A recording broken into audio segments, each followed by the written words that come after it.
Now, Rory, I really want to get your thoughts on a certain Manchester United player. Now, they're another team that you can imagine will be very busy in the summer with transfer business. But one player who has had question marks over his future for a long time at the club, and particularly last season, Harry Maguire. Now, it seems as if he's edging closer to a move away, along with a few other players, actually. I think Jadon Sancho potentially alongside them, Fred as well, Scott McTominay, they've been linked with moves away as well. But if we focus on Maguire, do you think that it would not only be the right move for Manchester United, but it would be the right move for Harry Maguire himself as well? Yes, it would be the right move if we're looking at this through a footballing context. And is that what you want to do? If you look at it through a slightly broader prism, then probably not. Like, if you think of Harry Maguire's priority, it's probably securing financial security for his family. And the clubs that he's been linked with, the clubs that would genuinely pursue the services of Harry Maguire now, just won't be able to pay him anywhere near the wages he's on. So he's on what? Probably 200, maybe a little bit more than 200 a week. The clubs that he could go to, the level of club and the pay structure of those sorts of clubs, he will halve his wages. You say his level. What is his level, do you think? I imagine clubs like Aston Villa, that sort of mid-table, aspirational mid-table teams. Okay. Aspirational mid-table sides are what I think are the kind of clubs that will be looking at him. So a club like West Ham's interested. West Ham, do you think West Ham, Villa, I think they're the kind of clubs that will be looking to secure his services. Clubs in the Champions League won't. Clubs who have a rich history of being in the Champions League, for example, Chelsea, they won't. So it's the clubs that haven't quite done it. Why won't? I mean, he has had some difficult moments, hasn't he? He's just not good enough. Like, we can dance around this, or we can just be like really honest. He's just not good enough. He's just not a good enough player. It was very misleading. Defender, by the way. Yeah, of all time. Yeah, that's true. But Manchester United got it wrong. They got it so wrong. He's out of his depth. He's not a Manchester United player. He has been weighed down. It was an anchor on his arm, that armband. Giving him the captain's armband. When you think about what that armband is and represents, you're looking at Brian Robson, Eric Cantona. It's just not him.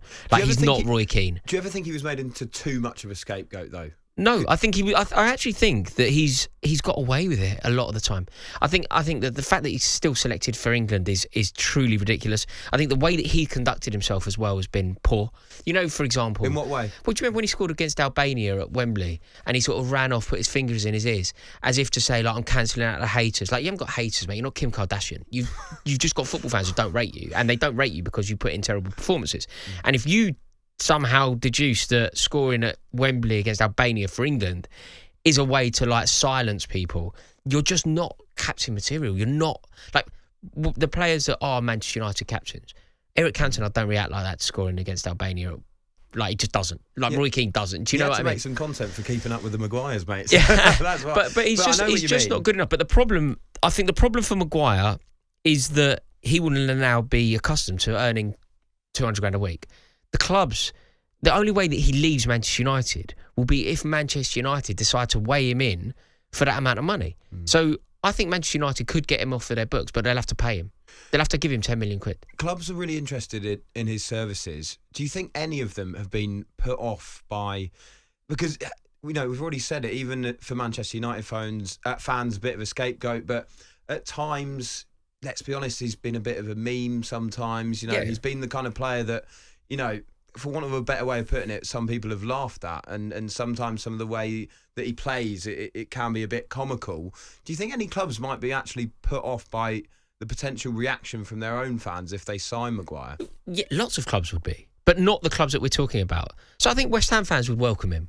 I think, look, I don't rate Maguire. I don't particularly like him. I don't like the way he conducts himself either. But he's still a good player. Like, he isn't quite the player that we're laughing at. He is that player if we're talking about Champions League. If we're talking about teams that genuinely want to win the Premier League. Even if we're talking about, if you were to compare him directly to other players who play in the Premier League, compare him to John Stones, Thiago Silva, Ruben Diaz, Virgil van Dijk, he's just not that bloke. But he's still clearly a Premier League player who can do a job for a Premier League team. It's just the level that he can operate is somewhere between 15 and 8 rather than Manchester United captain, which is one of the most iconic positions that you can be in in a footballing context, isn't it? You are the Manchester United captain. You go anywhere in the world, that really does mean something. Harry Maguire as a footballer is actually fairly interchangeable. He doesn't mean anything. And do you think if he does go to, the likes of West Ham, maybe Aston Villa, as you say... I think he'd do well. Yeah, and actually, do you think it would be something that would rescue his reputation a bit? No. You don't think that? No, even if he had some brilliant seasons. The reputation that he has is correct for the player that he is. He can go to West Ham United and play really well and have a great career, maybe win some more silverware. But the definition of Harry Maguire that we have at the moment, the vast majority of the country has at least, is correct. There is a ceiling, there is a limit to how good he is, and realistically, he's been punching above his weight for a long time. That's not to say that he's not a good player. He can go and have a good career. Tyrone Mings is having a very good career. Kurt Zouma is having a very good career. He's comparable to players like that. But unfortunately for him, in a way, he was lauded as being one of the very best because he is the most expensive defender in the country. But it's very misleading. Like, he's not really capable of playing for England. He's very fortunate when you play for England because England is so good. He's got John Stones alongside him. He had Declan Rice and Calvin Phillips in front of him. He had got a manager who really protects him. And then when you play for England, 95% of the games that you play, the opposition are happy with a draw anyway. Bearing in mind that he moved for 80 million, and as we mentioned, most expensive defender, how much do you think he's worth now? How much could teams like West Ham pay 30 for? million? 30? But the problem will be the wages. Because they just can't pay him. They can't pay him the money. United, So if Manchester United want him out, you can't expect Harry Maguire. At the beginning when you said he needs to leave, doesn't he? I'm always sceptical about adopting that principle because we always look at it through the prism of football. We always go, well, he wants to play Premier League football. Hang on a minute, maybe don't. Maybe he's quite, Winston Bogarde sat on the bench at Chelsea for years, earning brilliant money. Dare I say it, Phil Jones is a similar example. Sit on a bench at Manchester United. There is a chance that Harry Maguire is going, look, I want to play football, but I actually want to earn 200 grand a week more than I want to play football, and therefore I'm going to sit tight. So the only way that you can actually get rid of him is Harry Maguire will look at his contract, look at what he's going to earn on a new contract. So let's pretend that he's bang on 200. And let's pretend that West Ham are going to pay him bang on 100. If they want that sale to happen, I think Harry Maguire goes to his director of football and goes, I'm going to be down 10 million quid. If you want this to happen, you're going to sell me for 35 million. 10 of that needs to go in my skyrocket because I'm making this happen for you. I'm getting off your wages. You're going to win some of the money back. But ultimately, I'm taking a hit and I'm not prepared to do that. Otherwise, I'll sit on your bench. There's Euros next year, though, as well. And so if he does... He gets in that anyway, though. Right. It's not a meritocracy, is it? Well, no. He gets in that anyway. Well. Is he more likely to get in it if he moves to West Ham, they have a fairly average season, he plays every game, or if he stays at Man United, plays a handful of games, he's still fancied by Southgate? I think it's a terrible situation that we live in, where there is no meritocracy to Harry Maguire's selection. He's proved that already. It literally doesn't matter how he's playing. It literally doesn't matter if he's playing or not. He plays for England. And I think that Gareth Southgate probably has conversations with him anyway, where he knows that he's secure. The problem will be is if somebody else starts really performing. Like it never quite happened for Tomori. Tyrone Mings found a bit of form, but there isn't the obvious. If there was another John Stones, for example, like somebody. Look, I like Gahey, but it's easy for Southgate to stick with Maguire when Gahey is the option.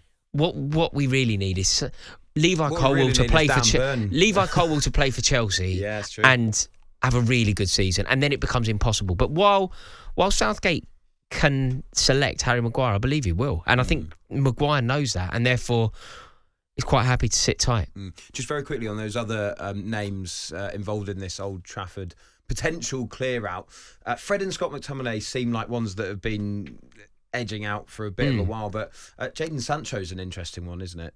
What would you make of that? Do you think that Manchester United should try and stick with him? Should still try and get the best out of him? No, I think they need to get rid of him. I think they obviously need to get rid of him. I think they've done so much for him. Like, you've got to think, Ten Hag bent over backwards for him during the season.